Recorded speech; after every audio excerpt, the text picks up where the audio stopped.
ค่าไม่สูงขนมไม่สูงค่ะเมื่อเร็วก็มีลองหลักๆไล่ๆในขนมไม่สูงค่ะไม่สูงค่ะเมื่อเร็วก็มีลองหลักๆไล่ๆอันเป็น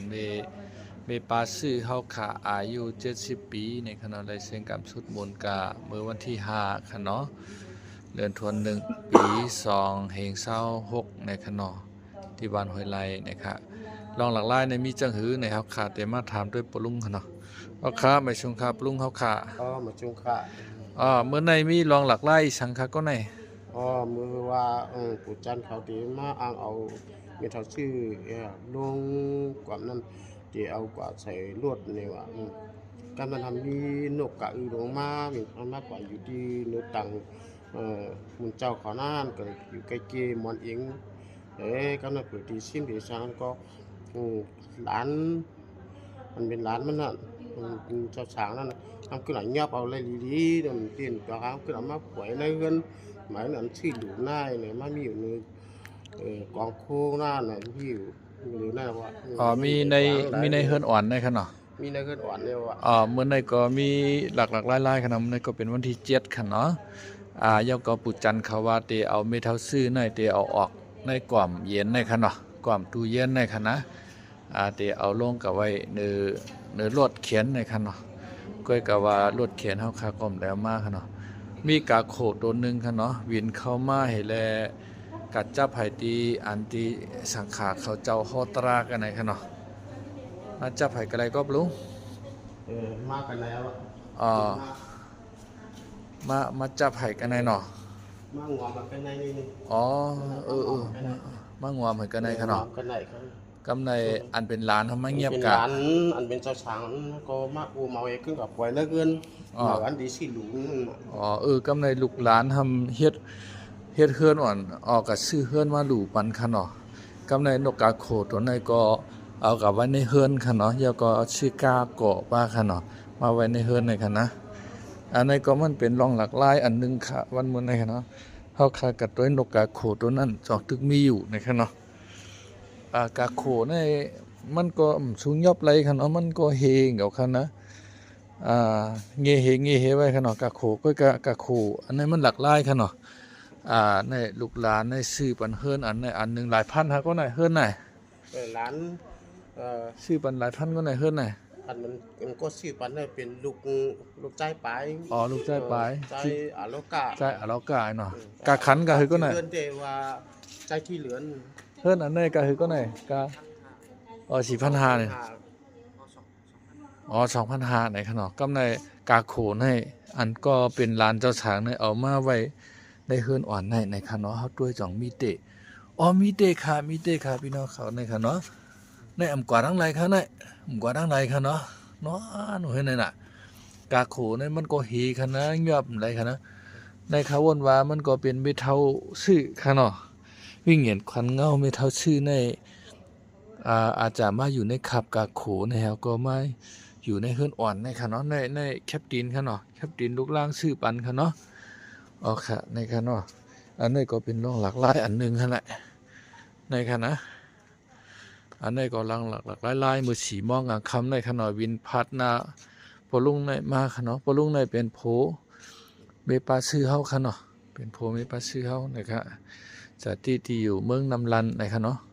ก้วยการโมเหลียวมาอยู่เมืองไทยค่ะเนาะ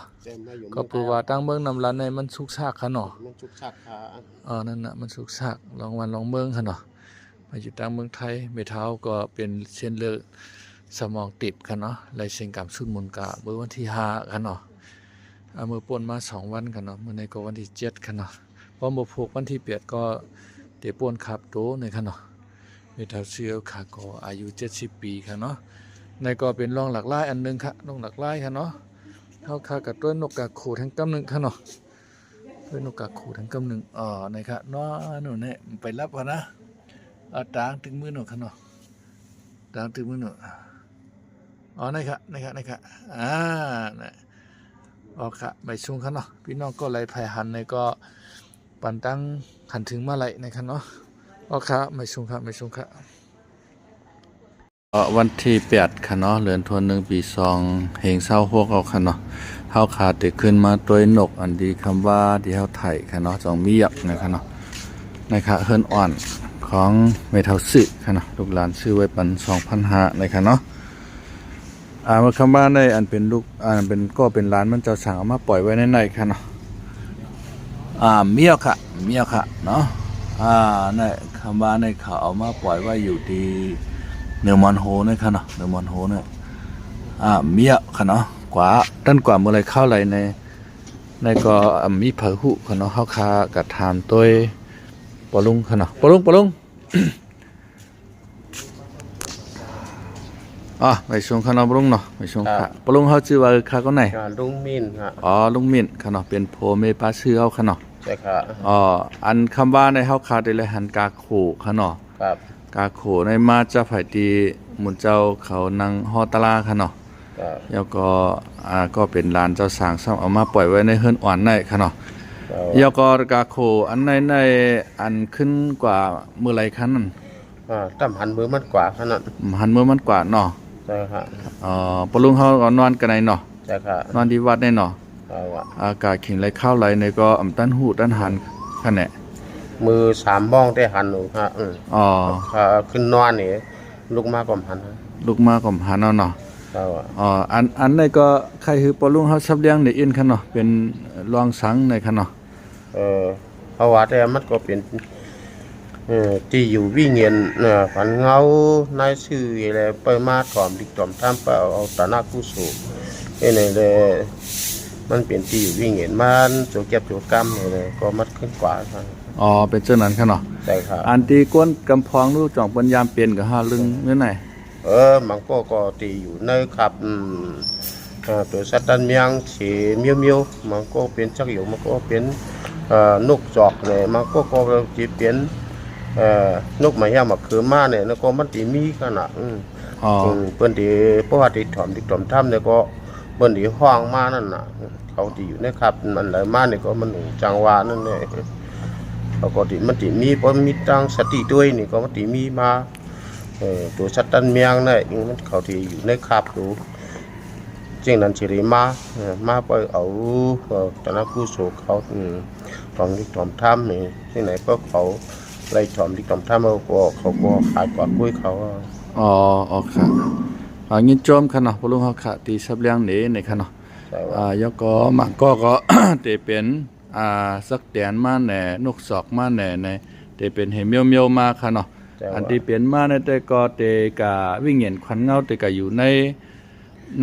อันนั้นค่ะเนาะแล้วก็มาถอมดิกถอมถ้ำนั่นค่ะเนาะ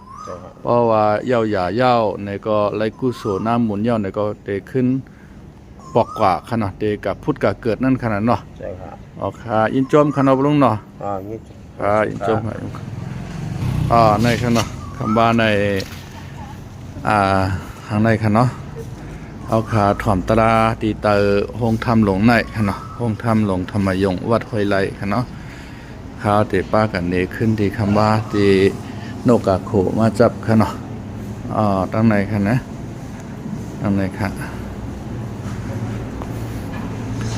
มาจับอยู่กันในค่ะเนาะมาจับอยู่กันในค่ะในที่สังขารเจ้าฮอตลาค่ะเนาะมาจับอยู่กันในค่ะเนาะมาจับอยู่ที่ในค่ะเนาะจับอยู่ที่ในที่จอกที่สังขารเจ้านังฮอตลาในค่ะเนาะที่เตียดทำในค่ะเนาะ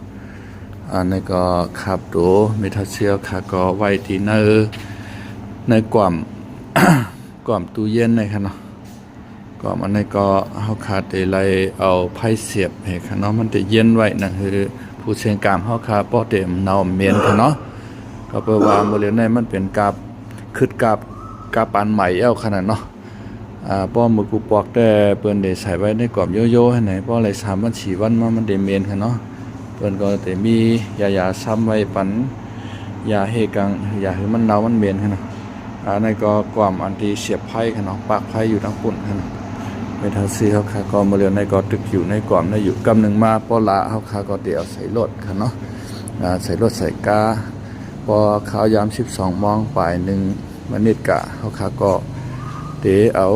กว่าที่สร้างแข้งค่ะเนาะที่ป่าเหี่ยวป่าจะห้วยไร่ค่ะเนาะในค่ะเนาะอายุก็70 ปีนี่ค่ะเนาะเกิดมือ210 ปาก99นี่ค่ะเนาะ เมื่อเร็วก็ช่องเหงหาปาก69นะครับเนาะอายุ70ปีอ่ะนั่นเป็นนกในก็อเมียนะครับเนาะมื้อตี3ตื่นมาได้ตึกมีอยู่นะครับว่าบ่ลุงเฮาเขาว่าเนาะเพิ่นนอนขึ้นเหตื่นมาในแต่อเมียนะครับเนาะ ป้า บ่ลงกอขามานอนไปในคณะขามาเนาะ อ๋อเมียนค่ะ บ่ลงกออ่อนค่ะเนาะจาตีเมืองไรครับบ่ลงกอเฮาน่ะ สัตว์ที่เขาคาในเมืองน้ำรันค่ะ อ๋ออยู่เมืองนำรัน อ๋อ เนาะ ค่ะ อันตือผู้เชียงกามในเป็นพี่น้องกันคั่นแหละ อ๋อเป็นปีนางไผ่มียิ่งค่ะ อ๋อเป็นพี่นางผายไม่ยิ่งค่ะเนาะ อ๋อค่ะ อ๋อไม่ยิ่งบ่ลงเฮาในชื่อว่าคือก็ ในจ้างคำหน่อย อ๋ ค่ะ อปาจางคำไหนเนาะ คำลุงจ้างก็อ่อนเลย อ๋อลุงจังกออ่อนค่ะเนาะอ๋อค่ะ อ๋อ ยินโจมหั่นเนาะบ่ลงกอเฮาเนาะ